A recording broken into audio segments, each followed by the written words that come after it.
할렐루야. 하나님 12시기도 나오신 여러분들 주님의 이름으로 사랑하고 축복합니다. 오늘 우리에게 주신 하나님 말씀은 잠언 24장 1절로 22절까지 있는 말씀입니다. 그 중에서 3절 한 절만 같이 읽도록 하겠습니다. 집은 지혜로 말미암아 건축되고 명철로 말미암아 견고하게 되며. 아멘. 악인은 오직 자신의 형통을 위해 살아갑니다. 자신을 높이 세우기 위해 남을 무너뜨리는 것, 허무는 것을 대수롭지 않게 여깁니다. 이러한 악인의 형통을 부러워하지 말라는 말씀은 오늘 본문 1절과 19절에 이제 반복해서 반복이 돼서 이제 이야기가 됩니다. 이처럼 자신만을 세우고 남을 무너뜨리는 악인을 멀리하라는 경고는 우리가 보고 있는 잠언서 지혜의 책에서 아주 중요한 내용입니다. 그 말씀을 좀 살펴보려고 하는데, 지혜로운 자는 자신이 속한 모든 곳을 아름답고 견고하게 세워나갑니다. 우리가 이 땅에서 붙잡아야 할 인생의 목표는 푸른 초원에 그림 같은 집을 짓는 것이 아닙니다. 우리는 이 땅에서 눈에 보이지 않는 집을 세워 나가야 합니다. 내가 속한 모든 곳에서 말과 행동으로 선한 영향력을 끼치며 다른 사람들을 생명의 길로 인도하는 것이 바로 우리가 세워 나가야 할 눈에 보이지 않는 집인 줄로 믿습니다. 눈에 보이는 집을 건축하기 위해서는 돈이 필요하지만 눈에 보이지 않는 집을 건축하기 위해서는 지혜가 필요합니다.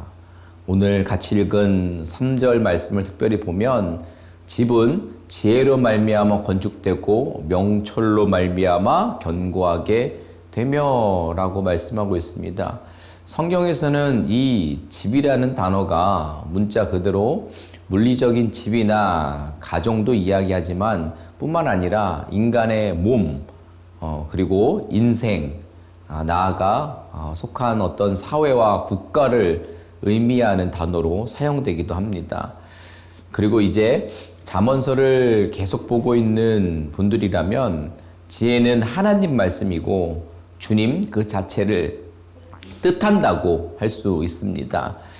따라서 본문은 우리의 인생이나 가정, 나아가 사회와 국가까지도 우리 예수 그리스도를 기초로 삼을 때에 가장 견고하게 설 수 있음을 교훈하는 것이라고 할 수 있겠습니다. 그러나 이러한 교훈은 깊은 영적인 의미를 가지고 있기 때문에 많은 사람들에게 선뜻 이해가 되지 않는 어려움이 있습니다. 그래서 보다 쉬운 비유가 필요한데 이를 위해 집이라는 예를 들어 설명을 하고 있는 겁니다. 그래서 집에 대해서 우리가 생각을 좀 해보면 집을 짓는 데 있어서 가장 중요한 것은 설계입니다. 치밀하고 지혜롭게 설계되고 그에 따라 지어질 때 집은 견고히 설 수가 있게 되는 겁니다. 이것은 고층 건물일수록 더욱 중요한데 안전을 고려해서 세심하게 설계를 하지 않는다면 결국 건물이 무너져 내릴 수밖에 없는 비극을 맞이하게 될 것입니다. 그래서 나라마다 사회마다 건축에 관련된 법을 엄격하게 적용해서 큰 공사를 맡을 수 있는 기업을 철저히 제한하고 그에 대한 설계와 사전 준비에 대해서 철저히 감시를 합니다. 그런데 사실 곰곰이 생각을 하면 우리가 이 땅을 살아가며 겪게 되는 인생의 폭풍우와 지진은 훨씬 더 빈번하게 일어날 때가 많이 있다라는 겁니다. 그래서 많은 사람들은 이러한 충격을 견디기 위해서 재물이나 권력, 인간을 의지하곤 합니다. 그 재물이나 권력, 인간을 설계하는 거죠. 그 설계에 또 의존을 하게 됩니다. 하지만 이러한 것들은 모두 일시적이며 유한한 존재들입니다. 그러나 우리 예수 그리스도는 창조주시며 영원토록 불변하신 분이신 줄로 믿습니다. 따라서 이 땅의 것들을 의지하는 인생과 그리스도를 기초로 한 인생은 모래 위에 세운 집과 반석 위에 지은 집처럼 큰 차이가 있다고 할 수 있습니다. 그리고 우리가 사는 이 땅에는 말로 다 할 수 없는 인생의 폭풍우와 지진이 쉴 새 없이 몰아친다는 사실을 생각할 때 모래 위에 지은 저택보다 바위 위에 지은 오막살이가 더 낫다라는 사실은 말할 필요도 없는 것입니다. 여러분 이 사실을 믿으십니까? 마태복음 7장 24절로 27절 말씀입니다. 그러므로 누구든지 나의 이 말을 듣고 행하는 자는 그 집을 반석 위에 지은 지혜로운 사람 같으리니 비가 내리고 창수가 나고 바람이 불어 그 집에 부딪히되 무너지지 아니하나니 이는 주추를 반석 위에 놓은 까닭이요. 그리고 나의 이 말을 듣고 행하지 아니하는 자는 그 집을 모래 위에 지은 어리석은 사람 같으니 비가 내리고 창수가 나고 바람이 불어 그 집에 부딪힘에 무너져 그 무너짐이 심하니라 라고 말씀합니다. 그러므로 여러분 우리는 쉴 새 없이 요동치는 이 땅을 살아갑니다. 더구나 사단이 우는 사자와 같이 삼킬 자를 찾는 이 말세의 때를 살아갑니다. 그렇게 결코 이 땅의 것들로 피난처와 기초를 삼는 어리석음을 보면서는 안 되겠습니다. 그리고 영원하시며 폭풍우까지도 잔잔케 하시는 예수 그리스도를 기초로 삼아야 하겠습니다. 그 위에 인생의 건축물을 지어 나감으로써 우리 인생은 물론 가정과 우리가 영향력을 끼치는 자리와 그 너머까지도 견고하고 아름답게 세워가는 자들이 되어야 할 줄로 믿습니다. 여호와를 의뢰하는 자는 시온산이 요동치 아니하고 영원히 있음 같도다 라는 시편 125편 말씀을 가슴에 새길 수 있었으면 좋겠습니다. 따라서 우리는 돈을 버는 것보다 지혜를 얻는 것을 더 귀하게 여기고 하나님께 지혜를 구해야 할 줄로 믿습니다. 어떻게 해서든 돈을 많이 벌기 위해 악행까지도 불사하는 자들을 멀리하라고 오늘 다 읽진 않았지만 본문의 말씀에서 이야기하고 있고요. 네, 지혜를 얻기 위해 말씀과 기도에 집중하는 자들을 가까이 하시는 여러분이 되시기를 부탁을 드립니다. 우리가 속한 나라는 물론이고 직장과 학교 그리고 교회와 가정이 하나님 보시기에 아름다운 집으로 세워지려면 지혜가 있어야 하는 것입니다. 우리의 입을 통해 그 지혜가 나와야 하는 줄로 믿습니다. 하나님의 지혜를 소유한 사람이 많을수록 모든 곳이 아름답고 견고하게 세워질 줄로 믿습니다. 우리가 속한 모든 곳에 미련한 자들보다는 지혜로운 자들이 많아지도록 힘쓰시기를 바랍니다. 우리의 지혜로운 삶을 통해서 돈이 많은 사람보다 지혜가 있는 사람이 더 강함을 깨닫고 환난 날에도 흔들리지 않고 지혜를 붙드는 사람들이 많아지기를 소망해 봅니다. 계속해서 이제 11절로 22절 말씀을 연이어서 살펴볼 건데, 여러분 미련한 자는 자신을 세우기 위해서라면 남을 무너뜨리는 일도 주저하지 않습니다. 내가 지어야 할, 내가 아름답게 머물러야 한 집에만 집중하기에 남을 돕고 살리는 일에는 무관심하게 되고, 오히려 거기에 머무르는 게 아니라 남의 집을 허물어 버리기까지 하게 됩니다. 그런 자는 결코 하나님의 심판을 피할 수 없다라고 오늘 본문은 분명히 이야기하고 있습니다. 악인은 재앙으로 말미암아 엎드러진다라고 말씀하죠. 우리는 남을 허무는 것을 행하는 것은 물론이거니와 원수가 무너지는 것을 기뻐해서도 안 된다라고 말씀합니다. 오직 남을 세우는 것에만 관심을 두고 일평생 남을 살리는 일에 힘쓰는 지혜자들이 되셨으면 좋겠습니까? 좋겠습니다. 여러분 이런 이야기를 하면 왜 내가 그래야 하지? 라는 생각을 하실 수도 있습니다. 오늘날 사람들은 자신이 관여되지 않은 일에 깊이 상관하기를 싫어합니다. 그리고 이러한 일들을 자처하고 나서 상대방에게 도움이 되려고 하는 이들이 주변에 있으면 왜 사서 고생이냐라고 말하면서 그를 나무랍니다. 이것은 자기 자신만을 생각하는 이기심과 개인주의로 만들어진 세상 문화입니다. 그러나 오늘 성경은 이처럼 공경에 처해 다른 사람의 도움을 필요하는 자들의 모습을 외면하는 것은 하나님의 준엄한 심판을 받게 될 것이라고 경고하고 있습니다. 자기 자신만을 생각하는 이기적인 마음은 그 자체가 죄입니다. 그러한 자는 결코 하나님 나라에 합당치 않음을 말씀하신 것입니다. 여러분 잊으신 건 아니신가요? 하나님께서는요, 저와 여러분들을 위해 사서 고생하시기로 작정하셨습니다. 그분께서 작정하지 않으셨다면 우리의 구원은 결코 이루어질 수 없었을 것입니다. 오늘날 우리도 헌신과 희생이 없다면 우리의 공동체는 결코 유지될 수 없을 것입니다. 하나님 나라의 확장은커녕 그와 다른 세상 나라의 방법으로 가득하게 될 것입니다.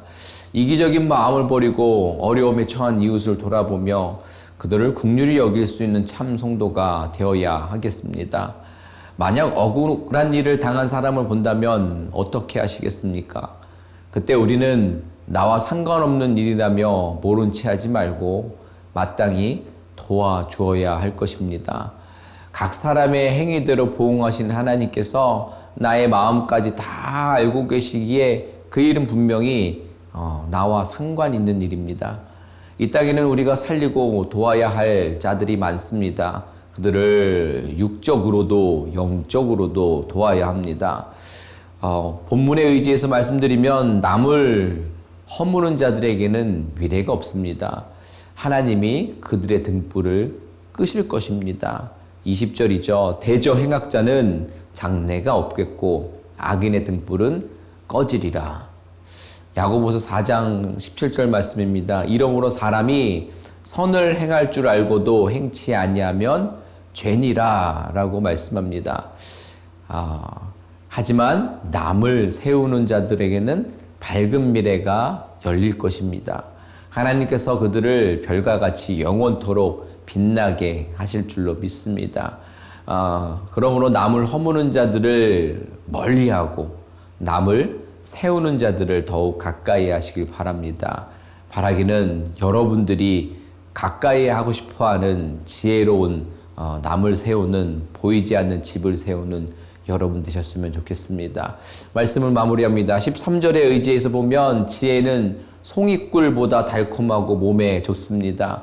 그 지혜를 먹는 자는 남을 허물며 자신만 세우는 악인의 행동과 그 형통을 부러워하지 않습니다. 그 행동을 따라하지 않습니다. 일평생 눈에 보이지 않는 집을 아름답게 세워 나갈 것입니다. 그러므로 그 달콤한 지혜 먹기를 멈추지 말고 지혜를 찾는 자들이 가까이 하고자 하는 지혜자로 살아가시기를 바랍니다. 주님 원하시는 견고한 집을 세우시기를 주님의 이름으로 부탁을 드립니다. 이 시간 우리 말씀 기억하면서 우리 같이 기도했으면 좋겠습니다. 송이꿀보다 더 달콤한 지혜 먹기를 애쓰고 즐겨하는 우리가 되게 해달라고, 그래서 눈에 보이는 집을 세우기보다 남의 집을 허무는 악인의 인생이 아니라 눈에 보이지 않는 견고한 집을 세우는 그 열심 있는 성도, 또 지혜를 먹은 지혜자의 인생 살 수 있게 해달라고, 그렇게 우리 예수 그리스도와 동행가는 삶 살 수 있게 해달라고 함께 기도하도록 하겠습니다. 기도합니다. 하나님, 이 시간 오늘 말씀을 기억하면서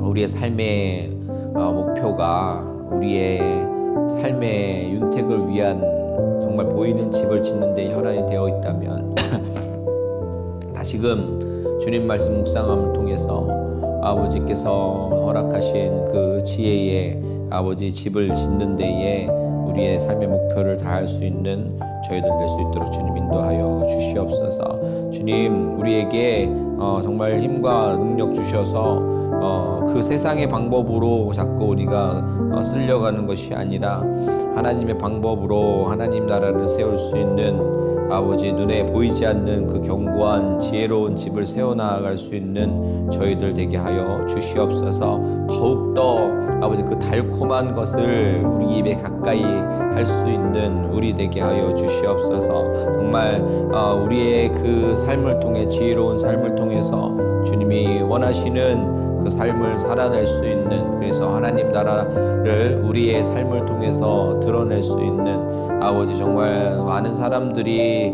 그 세상의 방법으로 우리의 유익을 위해 모든 악행을 일삼는 그 삶들을 청산하고 주께로 돌아올 수 있는 일들이 우리를 통해서 일어날 수 있도록 우리가 먼저 된 우리들이 그 길로 나아가게 하여 주시옵소서. 우리 한 번 더 기도할 때 연약한 지체들을 기억하며 기도했으면 좋겠습니다. 우리 육체의 가시로 고통 중인 분들, 그리고 또 삶의 어려운 지경에 처해 있는 이들, 그래서 어떤 갈등, 그리고 가정의 문제, 또 이런 삶의 여러 가지 발생한 문제들로 인해서 하나님 신앙으로부터 멀어진 이들의 그 연약한 지경 가운데 주님 함께 해달라고, 주님이 만져달라고, 주님이 나음을 잊게 해달라고, 주님만이 길이고 진리고 해답이 되심을 그들이 선포하며 고백할 수 있는 저들 되게 해달라고 우리 연약한 지체들의 나음을 위해서 함께 기도하도록 하겠습니다. 기도합니다.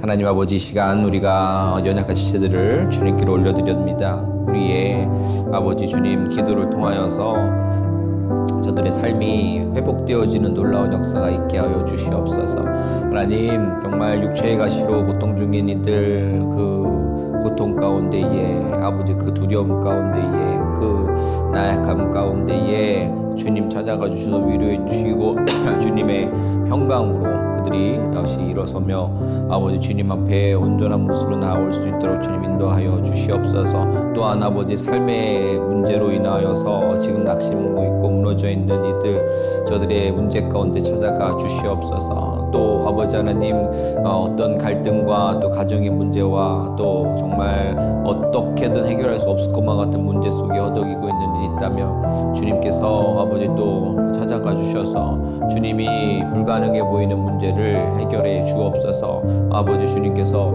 아버지 그 상황을 아버지 이기게 하여 주시옵소서. 다시금 주님만이 해답이심을 고백하며 저들의 모든 연약함을 주께 맡기며 아버지 주님의 인도하심을 구하며 아버지 주님께로 더 가까이 나올 수 있는 저들 될 수 있도록 주님 인도하여 주시옵소서. 저들의 나음을 통해 또 아버지 또 다른 영혼들에게 또 손길이 펼쳐지고 아버지 기도해 주며 아버지 그렇게 하나님의 방법들이 세상 속에 넘쳐날 수 있도록, 하나님 나라가 그렇게 확장될 수 있도록 아버지 저들의 삶을 온전케 하여 주시옵소서.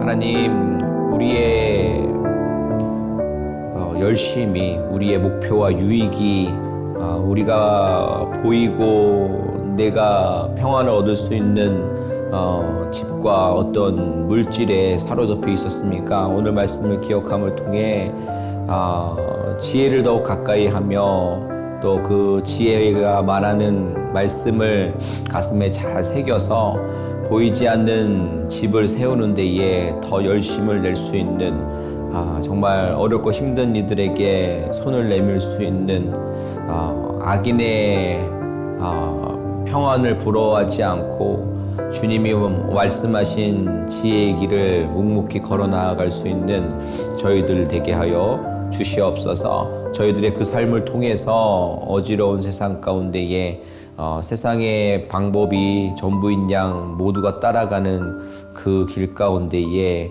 하나님의 방법을, 하나님의 나라를 선포하며 나아갈 수 있는 믿는 저희들 되게 하여 주시옵소서. 그렇게 지혜를 품고 지혜의 삶을 살아낼 수 있는 우리 되게 하여 주시옵소서. 연약한 지체들을 주님께로 올려드렸습니다. 육체의 가시로 고통 중인 분들, 그리고 삶의 여러 가지 문제로 인해서 신음하고 있는 이들 주님께서 다 기억하시고 함께 하시는 줄로 믿습니다. 특별히 세상은 줄 수 없는 위로와 평강으로 채워주시고 그 두려움 가운데, 그 외로움 가운데 외롭지 않고 주님으로 인해서 담대해질 수 있는 저들의 삶 되게 하시며, 주님이 소망의 주님이심을 고백하며 선포하는 시간들을 통해서 저들의 내일이 더 온전해지고 완벽해지고 하나님과 가까워지는 그 시간들을 통해서 아버지 그 누구보다도 하나님의 사랑을 깊이 받는 누릴 수 있는 저들의 삶 될 수 있도록, 그래서 저들의 고백과 또 저들의 나음과 행함을 통해서 또 또 수많은 영혼들을 주께로 올려드릴 수 있는 귀한 사역들까지도 저들이 감당할 수 있도록 저들의 삶을 온전하게 인도하여 주시옵소서. 오늘도 주님 주신 말씀 붙잡고 우리의 삶을 되돌아보고 다시 한번 보이지 않는 집을 세우기로 결단하며 나아가는 모든 성도님들 가운데 함께하여 주시옵소서. 감사하며 예수님의 이름으로 기도드립니다. 아멘. 감사합니다. 행복한 또 하루 되세요. 승리하신 주님을 찬양합니다.